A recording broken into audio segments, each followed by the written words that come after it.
मानव विकास क्या कमाल का विषय है। मतलब हमारी शरीर का विकास कोई तुक्का या रैंडम प्रोसेस नहीं है। ये एक प्रॉपर ब्लूप्रिंट को फॉलो करता है। एक ऐसा ब्लूप्रिंट जो बेहद सटीक और अनुमानित है।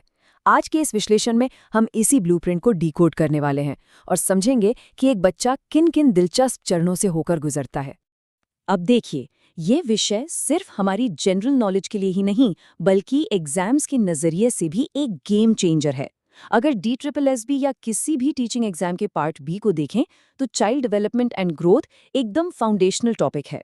हमारा मेन फोकस यहाँ ग्रोथ यानी वृद्धि पर रहेगा, क्योंकि सच मानिए ये सिलेबस का एक बहुत बड़ा और हाई स्कोरिंग हिस्सा है। तो आज का हमारा रोड मैप कुछ इस तरह रहेगा। सबसे पहले हम बाल वृद्धि को डिफाइन करेंगे, फिर उन फैक्टर्स पर बात करेंगे जो इसे प्रभावित करते हैं। उसके बाद विकास की स्पीड, शैशवावस्था और फाइनली बात करेंगे किशोरावस्था तक के सफर की। तो चलिए, बिना किसी देरी के शुरू करते हैं हमारे पहले पड़ाव से, बाल वृद्धि की परिभाषा। जब हम वैज्ञानिक भाषा में वृद्धि या ग्रोथ की बात करते हैं, तो ये कोई हवाई बात नहीं है। ये पूरी तरह से हमारे शरीर के स्ट्रक्चर और फिजिकल बदलावों से जुड़ी है। इसमें 2-3 चीजें बिल्कुल क्रूशल हैं। पहली बात, ये बदलाव ऐसे होते हैं जिन्हें हम साफ साफ देख सकते हैं और नाप सकते हैं, जैसे किसी की हाइट या वजन का बढ़ना। और सबसे बड़ी बात, ग्रोथ जिंदगी भर नहीं चलती। एक पॉइंट आता है जिसे हम मैच्योरिटी कहते हैं, और वहां आकर ये फिजिकल ग्रोथ पूरी तरह से रुक जाती है। इस सोर्स मटेरियल को ही ले लीजिए। ये नोट्स एकदम क्लियर करते हैं कि ग्रोथ सिर्फ एक चीज पर डिपेंड नहीं करती, बल्कि ये हेरिडिटी और एनवायरनमेंट दोनों का मिक्सचर है। और यहीं पर एक बड़ा ही मजेदार कॉन्सेप्ट आता है, इंडिविजुअल डिफरेंस, यानी व्यक्तिगत भिन्नता। मतलब ब्लूप्रिंट तो सबके लिए एक ही है, लेकिन फिर भी कोई भी 2 बच्चे बिल्कुल एक ही स्पीड से या एक ही तरह से बड़े नहीं होते। हर किसी का अपना एक अलग पेस होता है। अब सवाल ये उठता है कि आखिर वो कौन सी ताकतें हैं जो इस ग्रोथ को कंट्रोल करती हैं। चलिए उन फैक्टर्स पर नजर डालते हैं। किसी भी बच्चे के विकास के पीछे कई सारे एलिमेंट्स काम कर रहे होते हैं।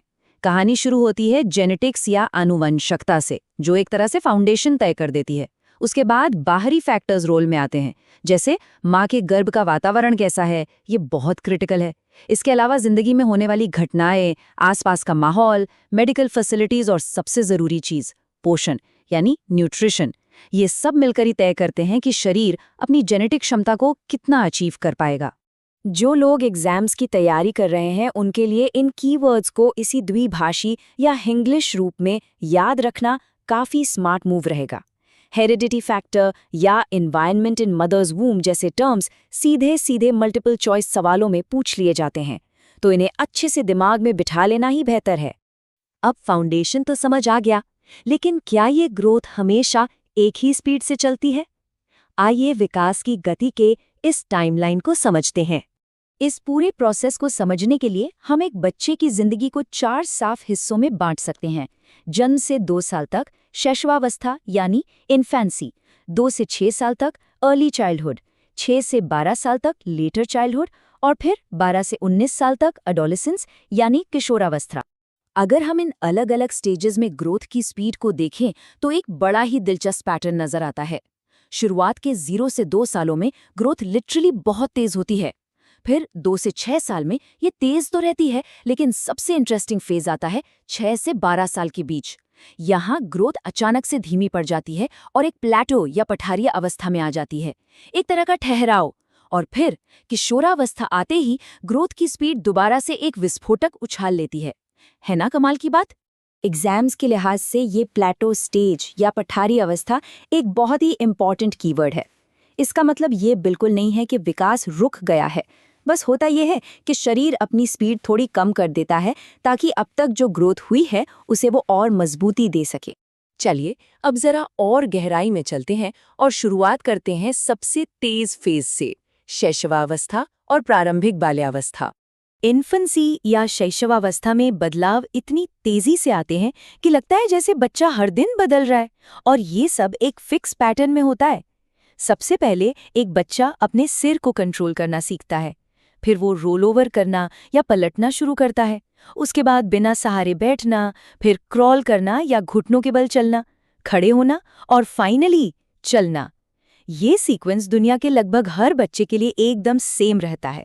ये पैटर्न एक बहुत ही बेसिक बायोलॉजिकल रूल को कंफर्म करता है कि शरीर का कंट्रोल हमेशा ऊपर से नीचे की तरफ बढ़ता है, यानी पहले सिर पर कंट्रोल आता है और पैरों पर सबसे आखिर में। लेकिन जैसे ही हम 2 से 6 साल की उम्र में आते हैं तो एक ऐसा डेटा सामने आता है जो सच में हैरान कर देने वाला है। 90%। जरा सोचिए, ये कोई छोटा मोटा नंबर नहीं है। होता यह है कि 2 से 6 साल की उम्र तक आते आते बच्चे का दिमाग अपना 90% डेवलपमेंट पूरा कर चुका होता है। कॉग्निटिव लेवल पर यह एक बहुत बड़ी जंप है। वहीं फिजिकल साइड पर देखें तो अब सिर का विकास थोड़ा धीमा हो जाता है, क्योंकि अब शरीर के बाकी हिस्से तेजी से बढ़ने लगते हैं। एवरेज नंबर्स की बात करें तो 3 साल के एक लड़के का वजन करीब 33 पाउंड और हाइट 38 इंच के आसपास हो जाती है। अब आगे बढ़ते हैं लेटर चाइल्डहुड और किशोरावस्था की तरफ। एक ऐसा सफर जो ठहराव से शुरू होकर एक बड़े उछाल तक जाता है। 6 से 12 साल के इस फेज में एक बहुत ही अमेजिंग बायोलॉजिकल डिफरेंस देखने को मिलता है। अगर हम 11 साल की एक लड़की और 11 साल के एक लड़के को आमने सामने रखें तो औसतन लड़कियां फिजिकल मैच्योरिटी के मामले में लड़कों से पूरे 1 साल आगे होती हैं। ये जेंडर के बेसिस पर ग्रोथ का एक बहुत ही क्लियर डिस्टिंक्शन है। और हाँ, ये 6 से 12 साल का जो प्लेटो फेज है, ये सिर्फ हाइट रुकने के बारे में नहीं है। इस वक्त शरीर अंदर से टफ हो रहा होता है। इम्यून सिस्टम इतना स्ट्रांग हो जाता है कि बच्चे इस दौरान आमतौर पर कम बीमार पड़ते हैं। दूध के दांत टूटकर उनकी जगह पक्के दांत आ जाते हैं। फिजिकल स्ट्रेंथ काफ़ी बढ़ जाती है और थकान से लड़ने की कैपेसिटी भी इम्प्रूव हो जाती है। मतलब शरीर खुद को अगले बड़े ब्लास्ट के लिए तैयार कर रहा होता है। ये सारे बदलाव इस बात का पक्का सबूत है कि भले ही बाहर से लंबाई तेजी से न बढ़ रही हो, लेकिन अंदरूनी स्ट्रक्चर एकदम सॉलिड हो रहा है।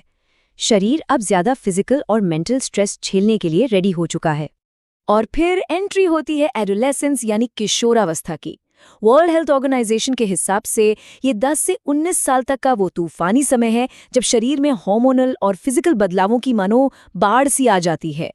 इस क्रिटिकल 10 से 19 साल के विंडो में इंसान का शरीर अपने आखिरी और सबसे ज़बरदस्त ग्रोथ स्पर्ट से गुजरता है।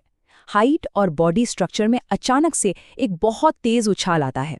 मैच्योरिटी तक पहुंचने से ठीक पहले ये हमारे शरीर का एक फाइनल पुश होता है, और एक बार ये स्पर्ट खत्म हुआ तो फिर ये फिजिकल ग्रोथ हमेशा हमेशा के लिए रुक जाती है।